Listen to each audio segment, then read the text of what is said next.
রাতুল চরণে আমার প্রণাম জানাই। আজ মন্ত্রী সৎসঙ্গ বাসর উপস্থিত পরমদাস ঠাকুরের পবিত্র মাতাদের গৌরবৃন্দ, আমার গুরুজন যারা রয়েছেন তাদের যথাযোগ্য স্থানে আমার প্রণাম, প্রীতি, ভালোবাসা, ভক্তিমতী মায়েরা তাদেরকে আমার শুভেচ্ছা জয়গুরু জানাই। আমার সঞ্জয় ভাইয়েরই বাসগৃহে পরমদাস ঠাকুরের পবিত্র যাদবের মাতাদের কর্মী শ্রী সঞ্জয় দাস তারই বাসগৃহে আমরা এসেছি। তার আমন্ত্রণে একটা উৎসবের আমেজ সৃষ্টি হয়েছে এখানে, কারণ অঞ্চলের মানুষ আমরা এসেছি তার ভালোবাসার টানে। সঞ্জয় ভাই, মনিতা মা, আমাদের ছোট্ট অর্ঘ, তারা সবাই ভালো থাক। পারিপার্শ্বিক সবাইকে নিয়ে, ঠাকুরকে মাথায় নিয়ে, আপনাদের সবাইকে নিয়ে, আমাদের সবার সাথে নিতে নিতে চলতে চলতে সঞ্জয় ভাই আমার জীবন অনন্তে অমৃতে পরিপূর্ণ হয়ে উঠুক এই প্রার্থনা জানাই পরমদয়ালের কাছে। খুব সুন্দর সুন্দর গান, তারপরে দাদারা এত সুন্দর ঈশ্বর প্রসঙ্গ আলোচনা করলেন। আমার শুনলেন আমি খুব দুরারোগ্য ব্যাধিতে একটা আক্রান্ত হয়েছিলাম, সেই কথা আর বলছি না, নামটা শুনে আমাকে ভয় পেয়ে যাবেন। মাত্র 4 মাস পার হয়েছে। যাই হোক, ঠাকুরের কাছে এসে বুঝলাম একটা স্বামী বিবেকানন্দের একটা গান আমার খুব প্রিয়। সেখানে স্বামীজি বলছেন যে তৃষা জাগিলে তোমারে হারাবো, সেই তৃষা আমার জাগায় না। আর সেখানে একটা খুব মূল্যবান লাইন আছে, যে আখি ছড়িলে তোমারে লোভিব, সেই আখি ধারা মুছায় না। তাহলে আদিব্যাধির ঔষধ যদি আমার তার দিকে টেনে নিয়ে যায়, তা আমার জীবন আসুক।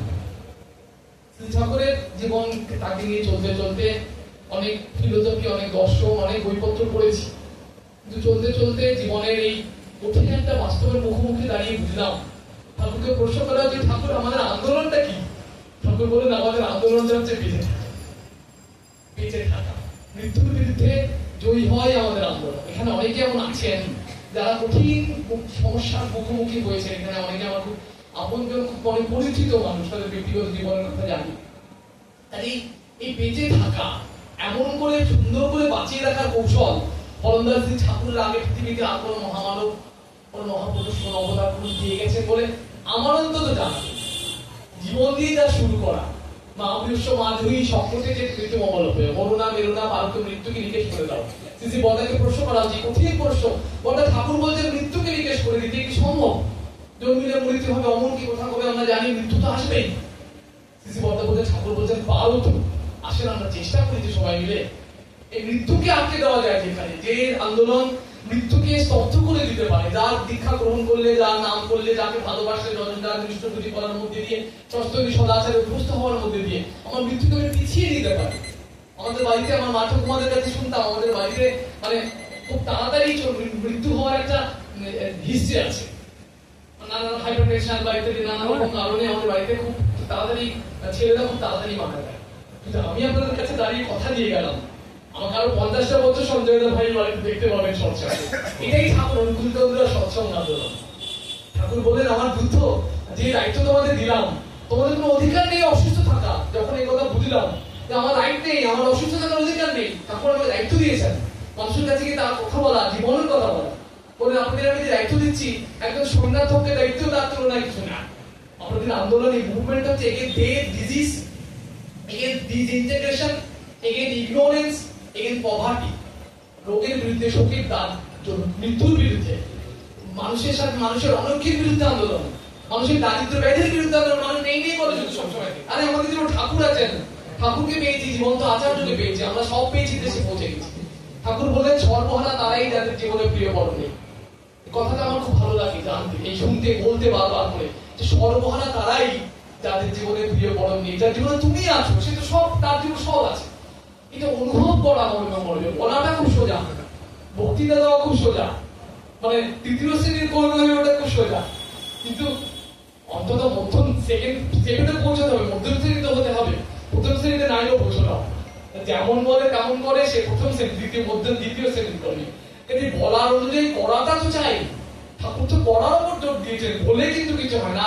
আমার অর্ণবদা বললেন যেটা, ইষ্ট কিন্তু তোমায় রক্ষা করতে পারেন না, খুব বি কেয়ারফুল। ঠাকুর কিন্তু আমাদের বাঁচাতে পারেন না। কে বাঁচায়? তা ঠাকুর দীক্ষা নিয়ে আবার কি ঠাকুর বাঁচাবেন না? বলছেন ইষ্টানুরাগ তোমায় বাঁচায়। ইষ্ট টানের অমুক চলায় দেখবি কত গ্রহের ফের, খাবি খেয়ে পাল্টে গেছে দেখে সঙ্গে ঝলকে। আচার্যদের চাইছেন ওই ইষ্টানুরাগ থেকে উস্কিয়ে দিতে, তাকে তার প্রতি আমার তীব্র টান বজায়, ভালোবাসা বজায়, আমি যেন তাদের ভরপুর হয়ে উঠি, জীবনে ভরপুর হয়ে উঠে মৃত্যু প্রবেশ করবে কোথা থেকে, জায়গা না পায় যাতে মৃত্যু প্রবেশ করা।